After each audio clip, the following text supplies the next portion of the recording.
नमस्कार, मी सीमाताई नांदेडकर. माझ्या युट्यूब चॅनलमध्ये तुमचं स्वागत आहे. तर आजचा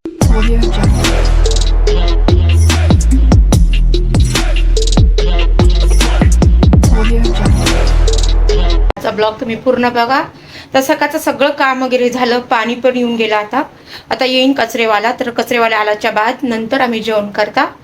तर आज मी काय बनवले बघा, डाळ भात बनवले सकाळी फक्त, आणि सकाळी पोहा केला होता नाश्त्यासाठी. आणि रात्री मी काय बनवणार आहे बघा, झिंगे करणार आहे, झिंगे आणि मसूरची डाळ. तर आणि चपात्या आणि भात करणार आहे, बस एवढंच. तर आता जेवण वगैरे करून घेता. कचरेवाला आला नाही, वाट बघते. आणि कामाला जायचं आहे आज पण. तर बघू काय बनवायला होतात ते आता. तर आज मी झिंगे करणार आहे, झिंग्याची भाजी मसूरची डाळ टाकून. तर झिंग्याला साफ करून घेतले आता, आणि ह्या झिंग्याला आता भाजून घ्यायचे. अजून ह्या साईडला मी मसूरची डाळ 2 तास झालं भिजू घातले होते, स्वच्छ पाण्यानं आता धुवून घेणार ह्या डाळीला. आणि चांगली भिजून झाली आहे, चांगली भिजली डाळ आता.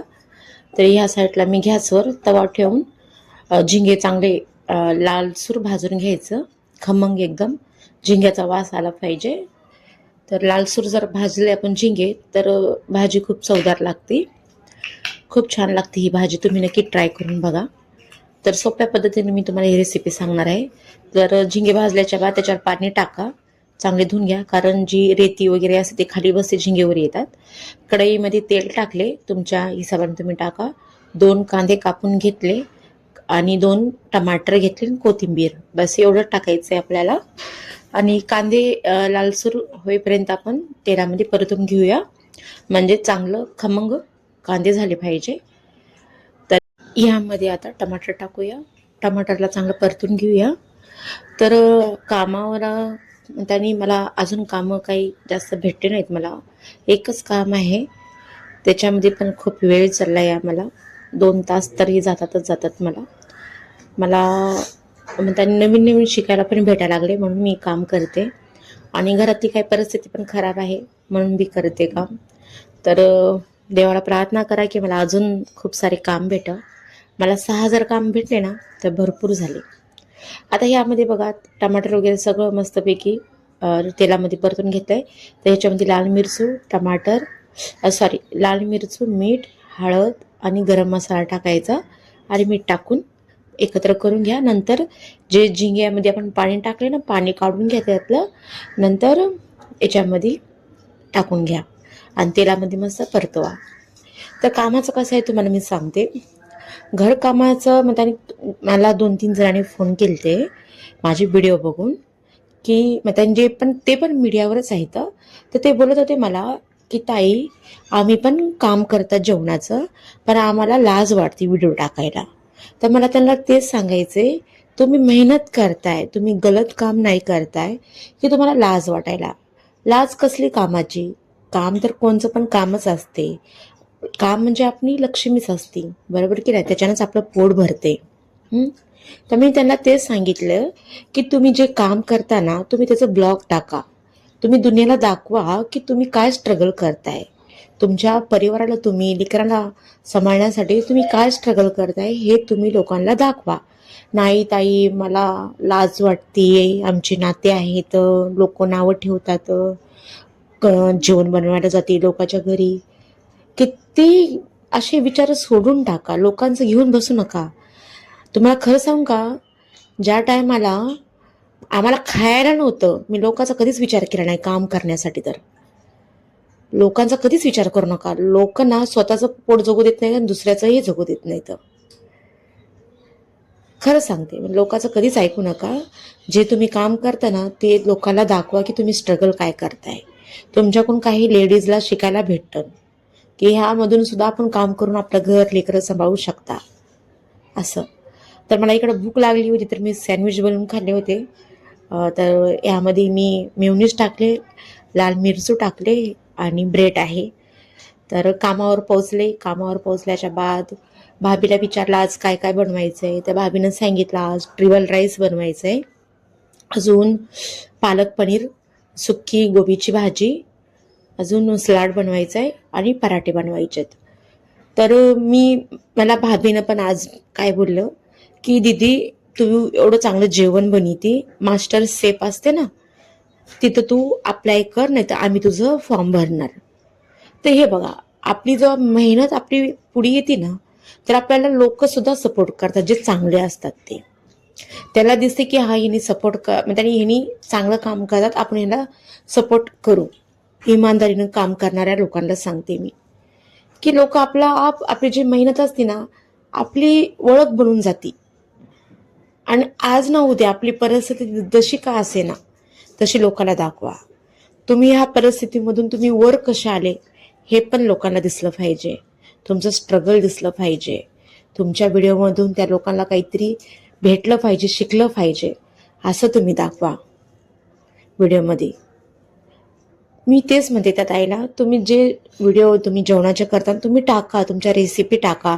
रेसिपी होत नसेल तर ब्लॉग टाका, पण टाका काहीतरी. असं रिकामे बसू नका. आजकालचा जमाना ऑनलाईनचा आहे. नोकरीपेक्षा ऑनलाईनवर जास्त कमाई आहे, हे सगळ्याला माहिती आहे. मग तुम्ही का लाज वाटते तुम्हाला? का लोकांचा विचार करता? अजिबात करू नका. तुम्ही मेहनतचं काम करता, चांगलं काम करता, घाणेरडं काम करत नाही ना, की कोणत्या माणसाला पटवायचं, त्याच्याकडून पैसे घ्यायचे, पैसे हे करायचं, लोकाला फसवायचं, हे तरी नाही करत ना. कष्टाचं काम करताय, कोणचं असो, कष्टाचं राहायला पाहिजे. बरोबर की नाही? म्हणून म्हणते ताईनो, जर तुम्ही माझा ब्लॉग जर बघत असाल, तुम्हाला मी फोनवर पण समजून सांगितलं होतं, आताही सांगते की तुम्ही स्वतःचं जे काय स्ट्रगल आहे ना, तुम्ही लोकांना दाखवा, म्हणजे तुमच्याकडून आणखीन काही बायका शिकन म्हणून सांगते. आणि मी आतापर्यंत मी सगळ्याला चांगलं शिकवत आले. कोणाला आवडलं, कोणाला नाही आवडलं, त्यांची मर्जी. मी कोणाचा विचार करत नाही. आता तर नवीन वर्षापासून तर एक ठरलंय, आपण कोणाचं टेन्शन घ्यायचं नाही. आणि मी खूप माझ्यामध्ये बदल झालाय, लय म्हणजे लय बदल झालाय. मी पहिले लोकांसाठी झटत होते, आता स्वतःसाठी झटणार. बस ह्यामध्ये मी लय बदल केलाय मी माझ्यामध्ये. कारण ना, लोकाला कितीही काही करा, ते आज ना उद्या आहे ना बदलणारेच असतात. तर आपल्यामध्ये आपण बिझी राहायचं, स्वतःसाठी हे करायचं, आपल्या परिवारासाठी करायचं. या काळामध्ये मला समजलं, जेवढ्या माझ्या अंगावर एवढं संकट होतं ना माझ्यावर, लय म्हणजे सगळीकडून संकट आलं होतं. माझ्या परिवारानं मला धीर दिला, माझ्या आईनं, माझ्या बहिणीनं, माझ्या भावानं आणि माझ्या 2 लेकरांना मला लय धीर दिलाय. हेच माझी हिंमत आणि माझी ताकद आहे. तर मी लोकांचा विचार करत नाही, अजिबात नाही. लोक काय म्हणतात काय नाही, पहिलं करायचे, पण आता तर अजिबात नाही. मला काही फरक पडत नाही. कारण मी पहिलं हे म्हणताना वाटायचं की लोक काय बोलणार, आपली इज्जत जाईल. आता मी बिलकुल त्या गोष्टीला घाबरत नाही. कारण मला माझ्या लेकरांची जिंदगी बदलायची आहे, त्यांचं भविष्य बदलायचं आहे. लोकांचं घेत बसत नाही. ज्या लोकांनी मला नावं ठेवले, काय ठेवले, मला त्याच्याशी काही घेणं देणं नाही. मला फक्त माझ्या लेकरांचं भविष्य मला चांगलं करायचंय, बस. त्या टायमाला एक मुलगी होती, एक बहीण होते, पण ह्या टायमाला मी एक आई आहे. आणि मी प्रत्येक गोष्टीला पुढे जाणार. आणि प्रत्येक ज्या विरोध माझ्या आहेत त्या लोकांना मी काही नाही बोलणार. कारण देव बघणार तसल्या लोकांना, आपण नाही बघायचं. फक्त संयम ठेवायचं. आज ना उद्या दिवस आपले बदलतात. म्हणून म्हणते बहिणींनो, जे तुम्ही स्ट्रगल करताय ते दाखवा. आज ना उद्या तुमची पण परिस्थिती बदलन, जशी प्रत्येकाची बदलती. बरोबर की नाही? जर तुम्हाला माझा ब्लॉग कसा वाटला नक्कीच कमेंटमध्ये सांगा. तर आज मी भाभीच्या घरी टेबल राईस, पालक पनीर, अजून गोबीची सुकी भाजी, पराठे आणि सलाड बनले होते. तर आजचा माझा ब्लॉग कसा वाटला तुम्हाला नक्कीच कमेंटमध्ये सांगा. आणि माझ्या रेसिपी आहेत ना, मला दाखवायच्यात. मला भाभी पण बोलत होती की दीदी रेसिपी दिखाओ सबको. तर माझ्याकडे स्टँड नाही तिकडे घेऊन जायला. तर मला ती भाभी बोलली की स्टँड आणून देईन म्हणून मला, खास व्हिडिओ करण्यासाठी. असे पण आपल्या लाईफमध्ये ना चांगली लोक भेटतात. थोडासा वेळ जाते, पण चांगली लोक भेटतात आपल्या लाईफमध्ये. तर देवावर विश्वास ठेवा आणि मेहनत करत राहा. तर आता स्वयंपाक वगैरे सगळा झाला मस्तपैकी. हे बघा, हे टेबल राईस आहे, याच्यामध्ये काहीच नाही टाकलं, जे टाकायचं ते, पण चवदार झालतं. तर माझं काम वगैरे सगळं संपून आता मी रिक्षामध्ये बसले. रिक्षामध्ये बसल्याच्या बाद घरी जाते. कारण इकडं ना रिक्षा आहेत ना, म्हणतात हे शेअरिंगचे रिक्षा आहेत. मी ज्या साईडला जाते ना त्या साईडला नाही जात, ते दुसरीकडे जातात. तर मला प्रायव्हेट रिक्षा करून जावं लागते ह्या साईडला. तर इथंच आता मी ब्लॉग खतम करते. काळजी घ्या आणि प्लीज तुम्ही पण ब्लॉग टाका माझ्या बहिणींनो. आणि बघू, तुमची किस्मत जर चमकली तर तुमचं एका महिन्यामध्ये चॅनल ग्रो होईल, पण मेहनत करायचं कधी सोडू नका. तर चला बाय, काळजी घ्या. इथंच मी ब्लॉग खतम करते आणि काळजी घ्या, बस एवढंच.